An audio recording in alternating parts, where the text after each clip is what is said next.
11 number কি কৈছে 11 number true ফলছ কৈছে ট্ৰু ফলছ ওলাব কৈছে তো 1 নম্বৰ কৈছে the value of 10a is always less than 1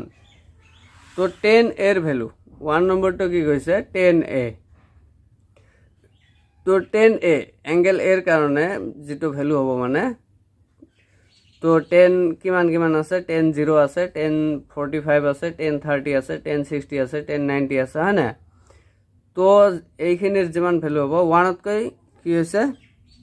always less then মানে 1 তকৈ অলৱেজ সৰু থাকিব তো 10 60 এৰ ভ্যালু কিমান 10 60 এৰ ভ্যালু √3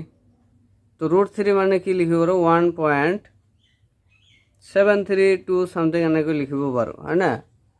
তো এটা তো 1 তকৈ বেশি আছে 1060 এর ভ্যালুয়ে আছে 1.732 1.732 তো 1 তকৈ তো বেশি আছে কিন্তু ইয়াত দিছে কি অলৱেজ লেছ দেন 1 তার মানে 10 এর ভ্যালু মানে অ্যাঙ্গেল গেটার ভ্যালু কি হৈছে 1 তকৈ কম আহিব অলৱেজ কম তো এটা তো রং কথাটো রং তোমার এটা কি হ'ব ফলস হ'ব তো এটা কি হ'ব ফলস হ'ব 1 তকৈ কম ওলাইছে নেকি এটা তো 1 তকৈ বেশি আছে হ্যাঁ না তো নেক্সট 2 নম্বরটা কি কৈছে 11 এর 2 sec a is equal to 12/5 for some value of angle a তো এটা ঠিক আছে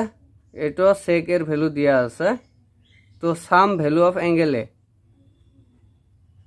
অ্যাঙ্গেল এর ভ্যালু ওলাব কৈছে তো ইয়াৰ পৰা ওলাব পাৰো না নাই sec এৰ অপোজিট sec এৰ ৰেসিপ্ৰোকাল কি লিখিব পাৰো cos sec এর রেসিপ্রোকাল কি cos তো এটা কি হ'ব উল্টাই দিলে হল সাপোজ cos এ আছে cos এ কি হ'ব উল্টাই দিলে হল রেসিপ্রোকাল sec এর রেসিপ্রোকাল cos cos এর রেসিপ্রোকাল sec তো এটা উল্টাই দিলে কি হ'ব 5/12 আনে তো এটা তো অ্যাঙ্গেল এর কারণে ভ্যালু পাবো পারো ফর সাম ভ্যালু পাবো পারো হ্যাঁ না তো এটা তো ভ্যালু এটা ওলাইছে তো এটা আমার কথাটা ট্রু বুঝি পাইছা নেক্সট 3 নম্বরটা কি কইছে cos a is the abbreviation used for the cosecant of angle a তো cos এর কারণে cosine cos a আছে যে এটা এব্রিভিয়েশন কি আছিল cosine লিখিব পাৰো ইয়াত কি কৈছে cosecant কৈছে তো এই কথাটা তো রং এই কথাটা রং এইটোর কারণে কি আছিল cosec আছিল নহয়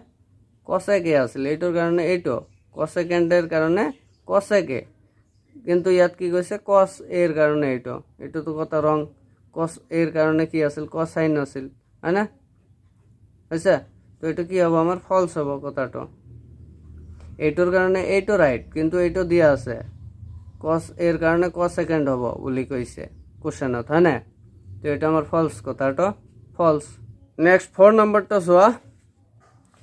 quad a is the product of quad and a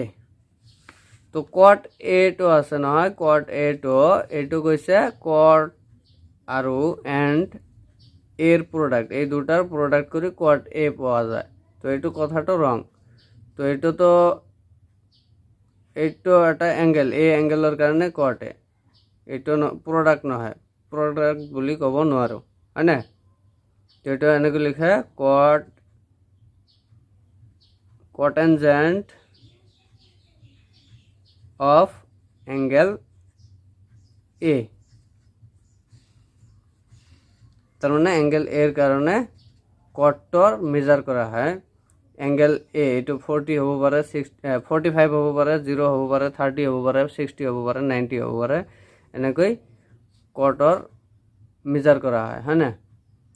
angle এর কারণে অ্যাঙ্গেল এর যে কোনো মানের কারণে এটা মেজার করা হয় কিন্তু এটা প্রোডাক্ট বলি নহয় এই কথাটা ফলস হইছে আৰু এটা 5 নম্বৰ আছে sin θ = 4/3 5 নম্বৰটো কি কৈছে sin θ = 4/3 এটো কৈছে for some angle θ for some angle theta. তো এই 4/3 কোনো অ্যাঙ্গেলের কারণে, এই কোনো থিটার কারণে বা কোনো অ্যাঙ্গেলের কারণে নহয়। আছে নাকি এটা? সাইন থিটা ইজিক্যাল টু এইটো লিখিব নোৱাৰো। সাইন থিটা বা সাইন 30 বা সাইন 40 সাইন 60 এইটোৰ কোনোটাৰে ভ্যালু নহয়। সাইন 60ৰ ভ্যালু বেলেগ আছে হয়নে? তো সাইন থিটাৰ কাৰণে এইটো কোনো অ্যাঙ্গেলত গৈ ভ্যালুটো নহয়, বুঝি পাইছা? সাইন 0ৰ ভ্যালু এইটো নাকি? সাইন 30ৰ ভ্যালু এইটো নাকি? সাইন 60ৰ ভ্যালু এইটো নহয়, হয় না? সাইন 45ৰ ভ্যালু এইটো হয় নেকি? নহয়। সাইন 90ৰ ভ্যালু এইটো নহয়। তো কথাটো কি? ফলস। তো এইটো ফলস হ'ব, বুঝি পাইছা?